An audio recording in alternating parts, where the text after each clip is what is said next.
Yo, what's going on, guys? It's me, Straw Ninja 89. You already know what time it is. You already know.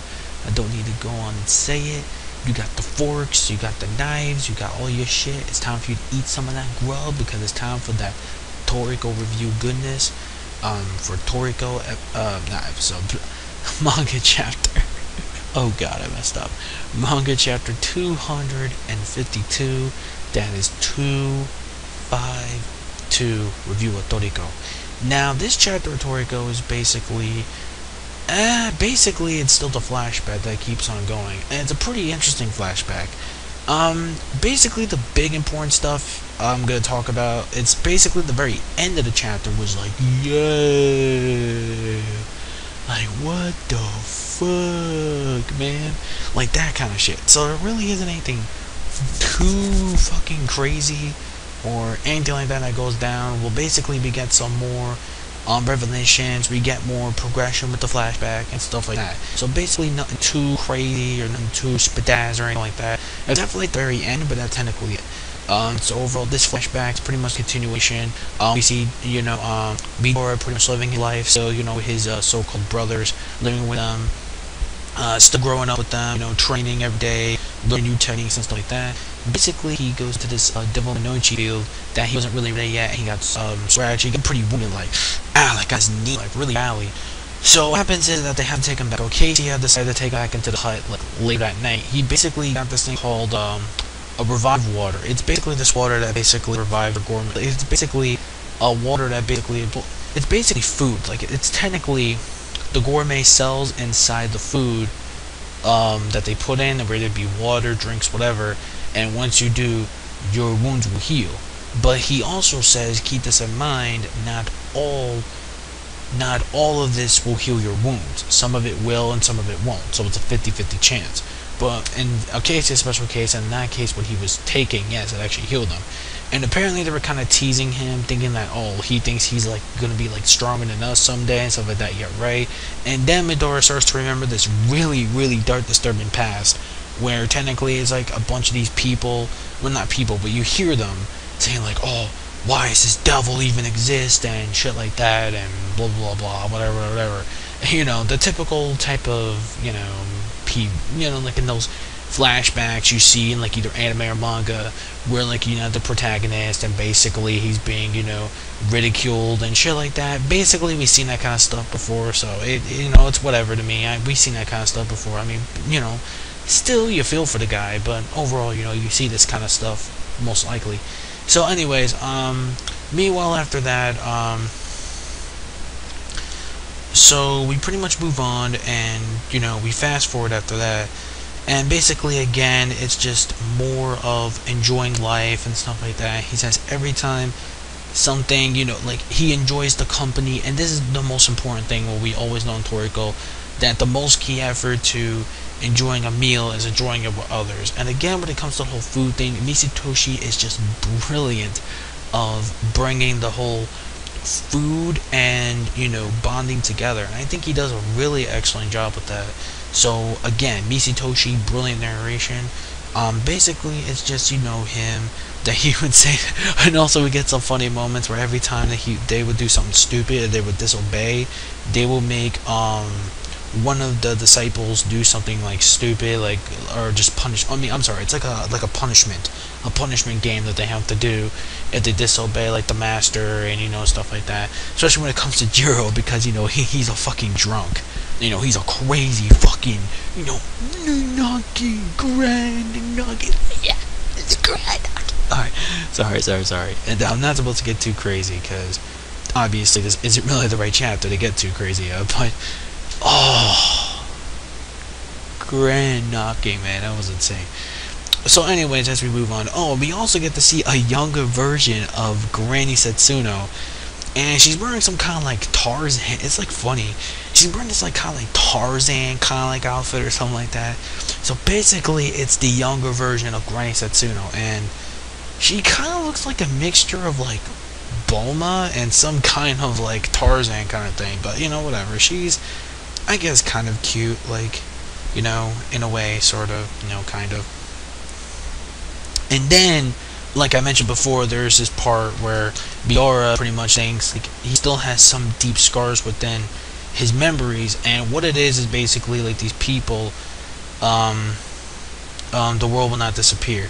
And then we get like this scene where technically he says that there was not enough food. Like this customer wanted this food. He wanted enough food, but unfortunately there wasn't enough, and he got pissed, so he decided to throw it on the ground. You know, shit like that. Started to be cruel, and of course Midora actually stood up to actually was fighting him, and he was fucking pissed off. Like he literally just wanted to rip this dude's face open. But you know, unfortunately, she says, you know, it's not worth it and stuff like that. You know, it's just basically because, you know, it says that the people in what you call Frog pretty much says the people of the city are just on edge because they're hungry, but I'm sure if they all fill their stomachs on delicious cooking and everyone is satisfied, then the world will end. That's what I believe. And then Midora says, I don't think so. I knew it. I really am a beast. And then says, I guess my blood is about pure as a muddy ditch. I can't handle those crystal clear beautiful thoughts like you, Frog. Sorry to keep changing names. Is it Froze or Frog? I can never get that. That's really weird. And then she said that the moment that the bento box was thrown away and you fled into a rage, you are purer than anyone. You saw me yesterday, that you know that you worked so hard on it. And it says like, you know, the passion that you actually care, like for the, it's in other words, it's like he cares for the useful food. Like he doesn't like to see getting food wasted and stuff like that, because it's a very important monumental. And again, I really think that that was really awesome about that. And then we fast forward to 10 years later, and it says that the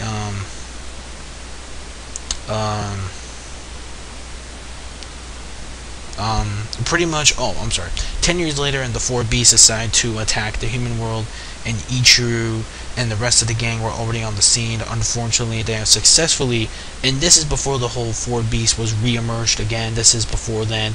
This is the time where they actually sealed the four beasts. And then all of a sudden we see Alcacia come out of nowhere, and he goes, well done, my disciples, you have made me so proud. Yeah, you made me proud from all the training and stuff like that you went through. You actually have become more of like masters of this now. So pretty much now he summons them all and says, the one who and then like Ichiru asks Acacia, the one who conquered every ingredient in this world, what ingredient are you after now? And then Acacia says, my ingredient I am chasing right now is my full course meal. And he's like, what? Your full course?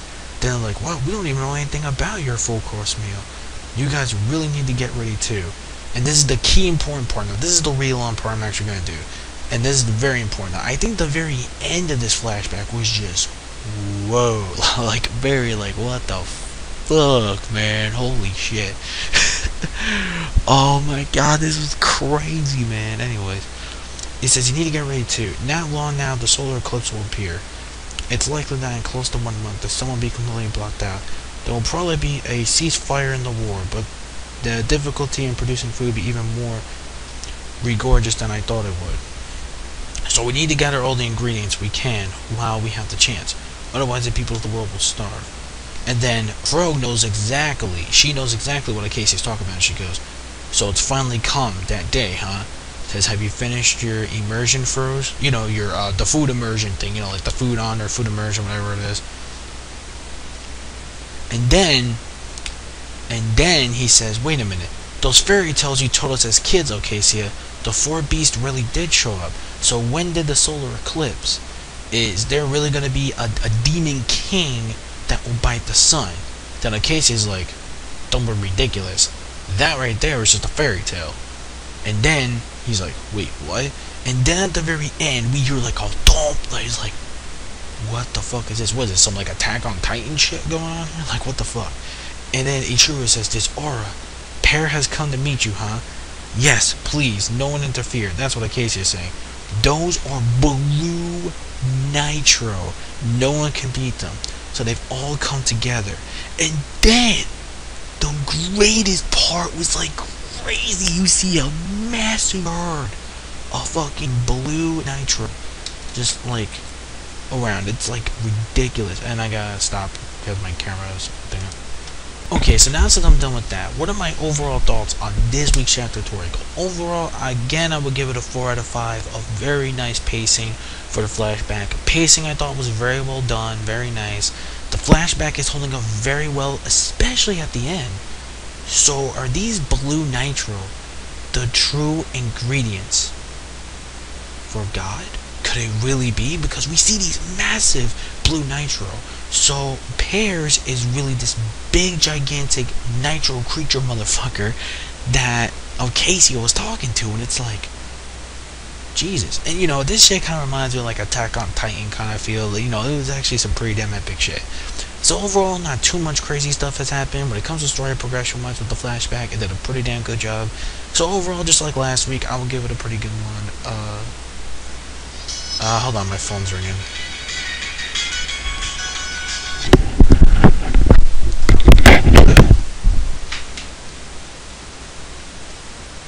Okay, alright. Hold on a second, I actually gotta stop it here for a second. So overall, once again, sorry I got interrupted, I give it about a 4 out of 5. Pretty good story progression. What do you think that the blue nitro really is the secret to this god ingredient? And will the eclipse actually appear like Acacia says? Or was that just another fairy tale lie that he was basically telling his students? Let me know in the comment section below with the video response and comments. Thumbs up if you are ready to see finally the true reveal of the god ingredient, which I definitely cannot wait to see. Overall, pretty good, decent flashback. So yeah, progressed pretty well, so I'll give it like a 4 out of 5. So again, this is Starhead Ninja 89, over and out, see the bounce, peace out.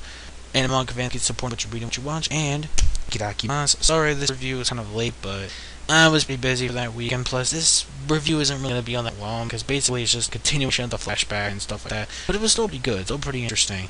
And I definitely can't wait to see what this, God, and like the true, it's coming, people. I know it is coming next chapter. I can feel it. I can feel that shit. I can feel that shit.